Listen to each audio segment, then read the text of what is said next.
Kun sagantaa michuu waldaa beeksisaa fi maxxansa coqorsaan qophaa'ee ittiin dhiyaatudha.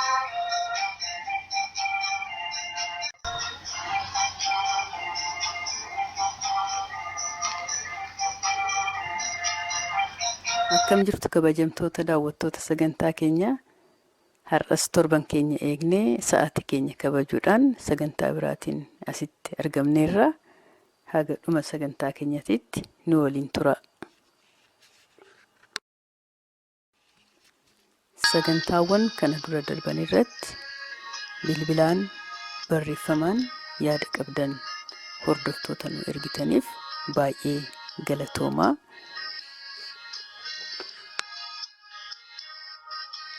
Yaada nu kennitan keessaa muraasa isaanii kaasuudhaaf sagantaan kun jalqabamuu isaatiitti baay'ee gammanneerra. Manuma keenya keessa teenyee maatii keenya waliin aflattoo barachaa jirra. Qopheessitoota sagantaa kanaa fi televezyiinii OBS baay'ee galateeffachuu barbaanna. Namoonni nuun jettan jirtu nullee hordofuu keessaniif baay'ee galatoomaa jechuu barbaanna. Gara biraatiin yaadni isin nuu kennitan maalidha? Sagantaan kun yeroo agarsiifamu jechoota tokko aflattoo waliin osoo agarsiifame namoota miidhama dhageettii qabaniif yaadni ibsamu sirriitti ifa isaaniif ta'uu danda'a kan jedhu nuu kennitaniirtu baay'ee gaariidha.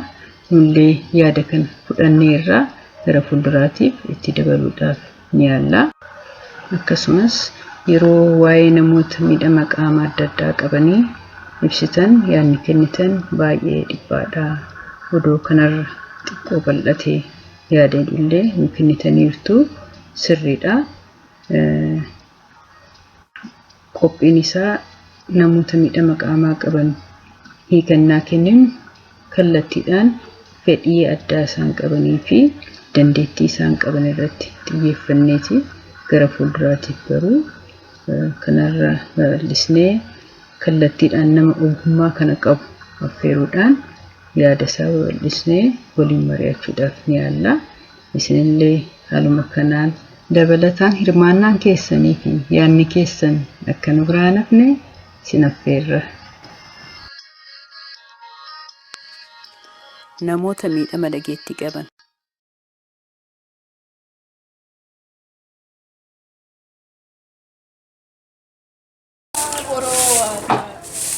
Barinda pa gawat at kan nagaan ol hama ta jedhee jechisiisa kan dubbiin natti deemu narraa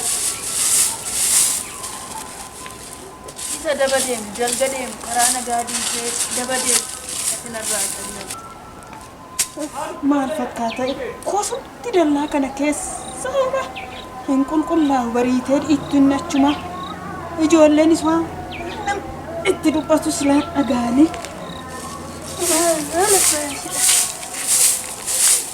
kun kosumti maal maaka qilleensi kun wanti gara qabu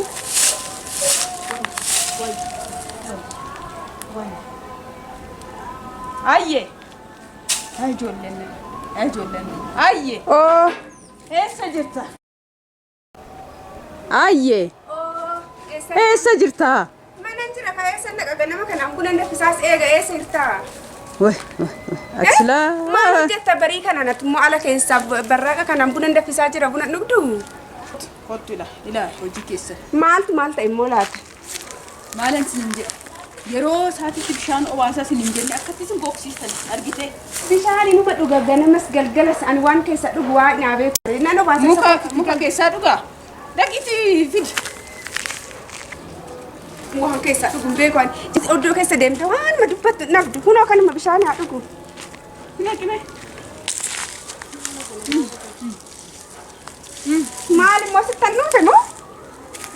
Maal nuti tiraay? Foon sitti hin jenne ammaati homaa? Homtu natti hin jenne lakki. Asbat waan ma barbaadu nabdu mamma mo fooliitu sitti dhufe. Ani argeera. Ani waan natti dhufe argeera. Hello la argite la la udaan san. Irra jetta osoo ati fachi. Ani beek.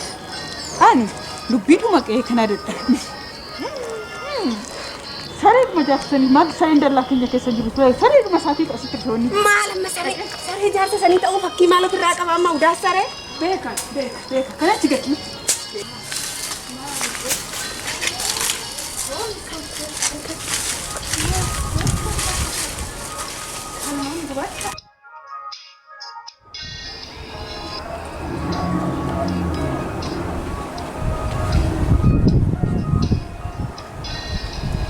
Magalitin video at. Dan share bet. Semua itu kan ane berapa? Abi mana jera? Kambul. Nagabul tol. Ane kanan sinjir abi mana jera? Mana jera ini? Ijana kisah aku berbade. Mana ni kanan anjir. Ijana kisah aku berbade mu. Elan. Ane dubim berbade. Itti bareedu sareen keessan as dhufe udaan dallaa koo keessatti kan udduun isaa dallaa koo keessatti malee udaan isaan buusu moo maaliin? Jira beemat. Ani harka yoo naan hin jedhin ila.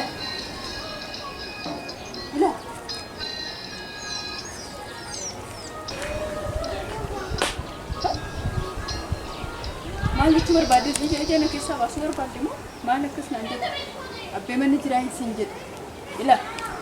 Achi dallaa keessatti sareen keessan bariitee itti dhufee udaan isaati. Sareen irraa hidhaa itti naa himaabbe. Kan akkanatti nu dhufee akkanatti facaasee wanta siin jedhu na dhaga'e.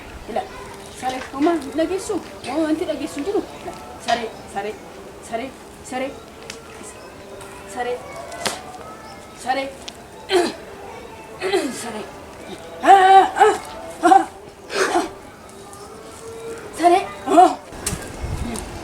Mana jira? Tole maal dhagee sista. Ana rakka ka dhofta. Ani fati hiriyaa keetii harka kanatti dhoftu kottu nagarsiisa. Singal taana kottu nagarsiisa. Sareen kottu. Kottu. Saalu gomu saree keessa. Ayye. Kottu men tanatti timmi.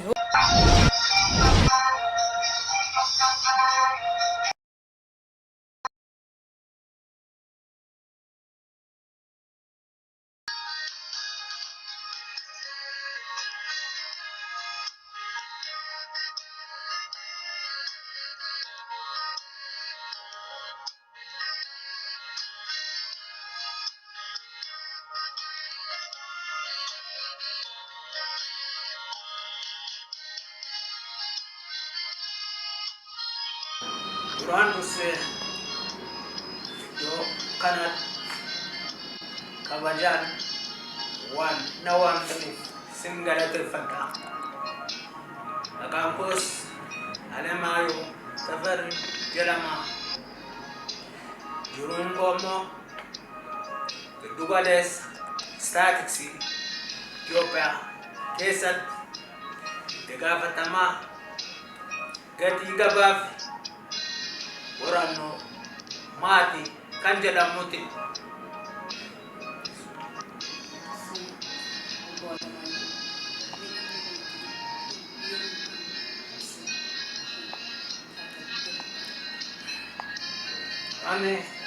ane urako dhageetti yammuun nabe bara 1971 sababni isaa immoo Kube ture dorbe tokko ergan sadee booda dhageetti dhabeera. Mataa koo baay'ee na dhukkubee ture. Kanaaf waggaa 2 barumsa kuteen ture. Kana fakkaata.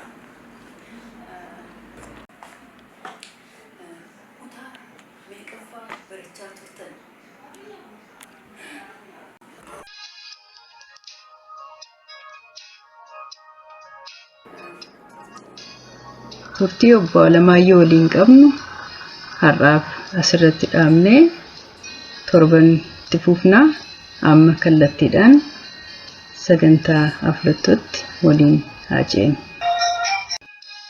Torban darbe keessatti qubeewwan qubaa muraasa ilaaluudhaaf yaallee turre ni yaadattu? Qubeewwan maal hojjenne mee yaadachuudhaaf yaala. Qubee qubaa afaan Oromoo kana beekuun maal fayyada jechoota ibsuu barbaanne qubeetiin ibsuu akka dandeenyuuf nu gargaara. Qubee kanaan fayyadamnee jechoota ibsuudhaaf immoo qubeewwan sirriitti adda baasnee beekuu qabna. Iddoo itti hojjennullee beekuu qabna. Namoonni qubee nu hojjenne sirriitti arguu qabu. Qubee tokko hojjennee qubee itti aanutti yeroo dabarru immoo saffisa gahaa qabaachuu qabaanna. Akkasumas sochiin qubee tokkorraa gara qubee tokkotti darbullee mul'achuu qaba. Mee haaluma kanaan qubeewwan torban darbe baran yaadachuu keenya ilaaluudhaaf jechan amma ani isinitti agarsiisu kana natti himuudhaaf yaala yookaan immoo walitti himame maalidha jechi kun.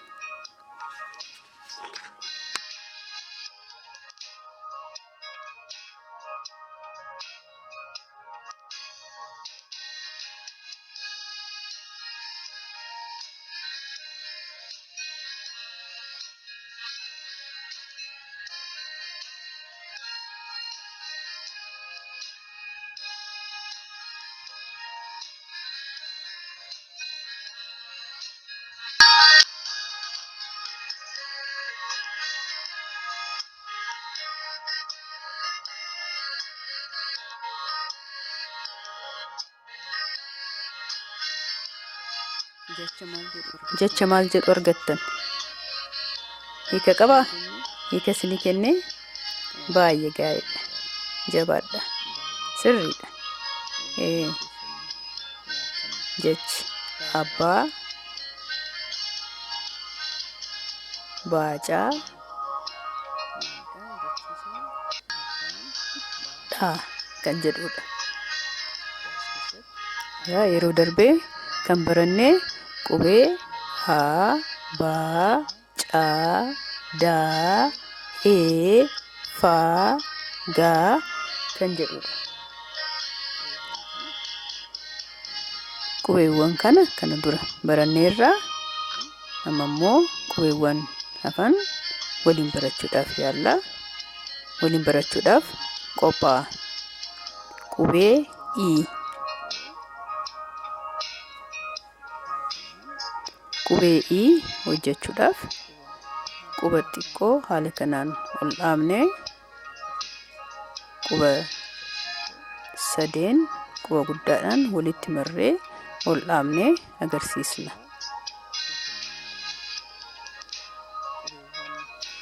Qubee afaan Ingiliffaatii fi afaan Oromoo bocni isaanii tokkuma. Garuu garaagarummaan isaanii maalidha? Quba keenya haala kanaan qopheessineetti afaan Oromootiin yeroo agarsiisnu haala kanaan ol fuudhaa deemna. Kan afaan Ingiliffaa yeroo ta'u sochii ittiin daballu jechaadha. Qubee tana yeroo agarsiisnu harka keenya duubatti garagalchuun sirrii miti. Kallattiidhaan harka keenya akkuma jirutti agarsiisna jechaadha. Qubeen ittaan jaadha.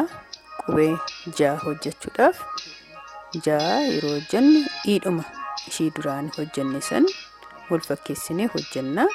Isaan booda harka keenya odoo duubatti hin garagalsin qilleensa irratti jaadhuma barreessina jechaadha. Boca isaa hojjennee haala kanaan qilleensa irratti yoo barreessine sirriidha jechaadha. Harka keenya garuu akkasitti gara keessaatti garagalchuun dogongoradha. Dursa I hojjenna haala kanaan. Isaan booda qilleensa irratti suuteennee dhiidhumaan jaa barreessina. Akka hin dogongorre of eeggannoo taasisuu qabna. harki keenya kara keessaatti garagaluun isaa dogongora. Qubee fidaa yookaan immoo hiika hin taane kennuu danda'a.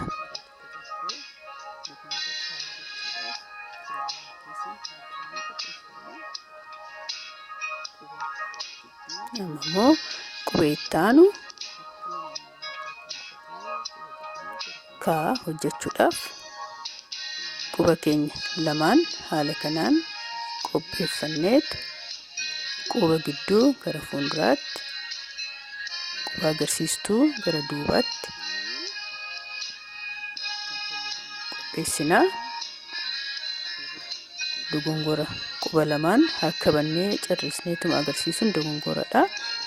Quba lamaan haala kanaan akka nama tarkaanfatee fakkeessinee koonaa isaan booda quba san lamaan gidduu quba guddaa galchinaa jechaadha. Qubni guddaan kun sirriitti itti maxxanaa. Boca isaa haala kanaan erga qopheessinee booda akka hin dogongorreetti quba lamaan akkasitti adda banuu osoo hin ta'in akkuma boca kee kan waan kaaffate fakkeessineetu haala kanaan qabannee ol fuunaa jechaadha.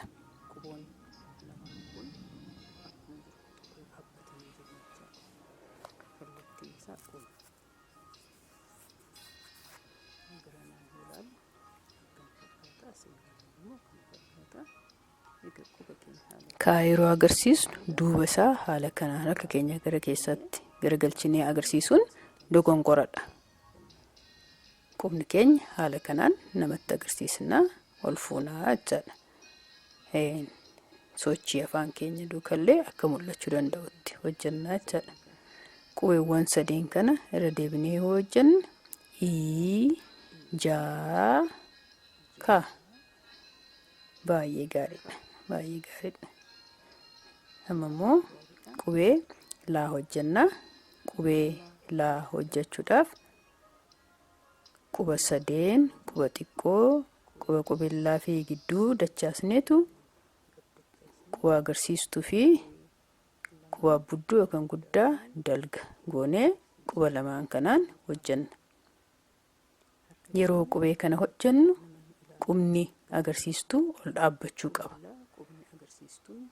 Danaan harka keenyaa gara nama nu ilaalutti garagaluu qaba.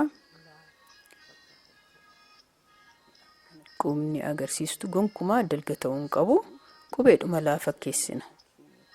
Yoo agarsiisnu haala kanaan ol dhaabnee agarsiisna. Danaa dalgan goonu namatti sirriitti mul'atu waan ta'eef haala kanaan akka mul'atutti boca isaa namni arguu akka danda'utti haala kanaan agarsiisuu qabna jechaadha. Qubee afaan Ingiliffaarraa adda baasuuf bocicha eegee hojjenne booda sochii itti daballaa jechaadha. Ingiliffaa yoo ta'e sochiin hin barbaachisu haala kanaan agarsiisna. Afaan Oromoo taanaan garuu sochii itti daballee agarsiisna jechaadha.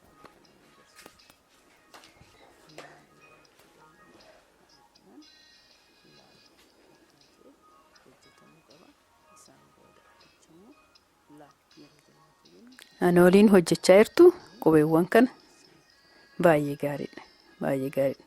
Ammas qubee itti aanu hojjechuudhaaf qubee maa waliin hojjannaa. Qubee maa hojjechuudhaaf quba xiqqoo quba guddaadhaan yookaan abudduudhaan gadi qabnee quba sadeen kana finneetu quba guddaarra goonaa. Yeroo agarsiisnu quboonni sadeen kun gadi eegga ciisanii booda fuullee haala kanaan mul'atu malee duuba isaanii agarsiisuun dogongoradha. Yookaan immoo cinaachanis yoo agarsiisne sirriitti mul'atu. Duuba isaa haala kanaan agarsiisuun dogongoradha. Kanaaf kallattiidhaan nama nu ilaalutti haala kanaan itti garagalchisnee itti agarsiisuu qabnaa jechaadha. Ingiliffarraa adda taasisuudhaaf yeroo qubee afaan Oromoo agarsiisnu akkuma sagalee isaatitti xiqqoo akka nama ol fuudhuu fakkeessina jechaadha. Qubeewwan har'a baranne fi isa duraan baranne waliin hunda isaa maatii keessan waliin shaakalaa jechoota ittiin ijaaraa haga torban qubeewwan biraatti dabalannutti kana shaakalaa turaa nagaan galatoomaa.